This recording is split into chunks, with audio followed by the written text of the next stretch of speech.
Special teams, special plays, special players. That's generally the extent people know about what special teamers do. So that's why in today's video, we'll be talking about how the Los Angeles Chargers special teams unit has steadily become one of the elite units of the NFL. To give some context, the Chargers have been notoriously garbage on special teams, most notably during the 2010 season, where they had both the #1 ranked offense and defense, yet failed to make the playoffs in typical Chargers fashion, thanks to a league war special teams unit. A decade later, the Chargers continue to uphold this title, ranking 31st in both 2020 and 2021 in special teams rankings. However, that all changed once Ryan Ficken was brought over from the Vikings to turn around the unit heading into 2022. Within a year, the Chargers leapfrogged 24 spots, placing 7th in the league during the season. A large part of this rapid movement is due to the change in philosophy in the punting game. Like every new coordinator, Ficken brought his own guys to complete his vision, which is where J.K. Scott comes in. Originally a 5th-round pick from Green Bay, the Crimson Tide legend largely disappointed his first 3 seasons there, resulting in his release where he bounced around the league for a year and a half. Once with the Chargers, however, he turned that all around. In his first season with the Bolts, he notched a career-best 38.4% of his punts inside the 20. Along with that, he only allowed 66 punt return yards across 17 games, leading the Chargers to a league-leading punt coverage unit that only allowed 3.1 yards per return, compared to league average at 8.88 yards. The primary reason why J.K. was able to have such a great season, again, goes back to Ficken's philosophy. Instead of asking J.K. to blast the ball as far as he could down the field, which is something he's more than capable of, as he had a league-leading 83 punt yard this past year, Ficken prioritized hang times on shorter punts that completely wiped out any chance for a return to bring the ball out. In 2023, J.K. continued crushing the dreams of returners by placing 30 of 75 punts inside the 20, good for 40%.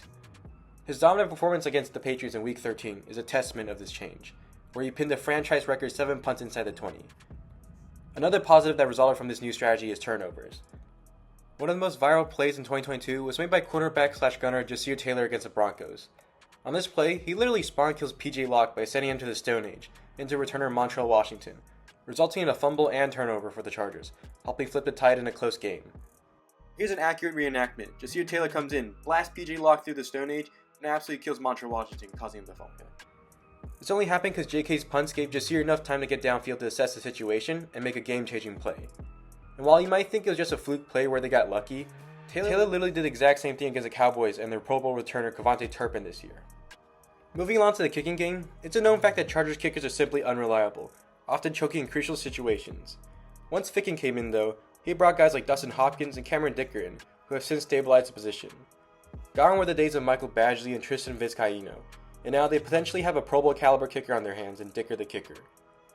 Over the past 2 seasons, Cameron Dicker has been elite at his job, leading the league with a 95.5% field goal percentage in 2022 and maintaining a healthy 93.9% field goal percentage in 2023.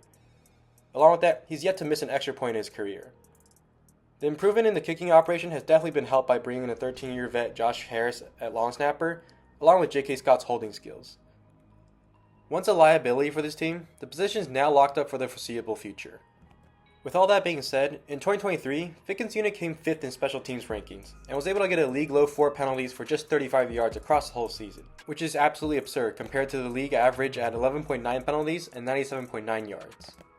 His performance over the past 2 seasons is a huge reason why I think he was one of the few people retained by Jim Harbaugh in the new regime. Hopefully, Ryan Ficken and the Chargers special teams unit can continue their elite trend and help the Chargers reach their full potential. Anyways, I hope you guys enjoyed this breakdown on the Chargers special teams unit, and if you guys want to see more content like this, feel free to tackle that subscribe button down below. But yeah, thanks for watching the video, and I'll see you guys later.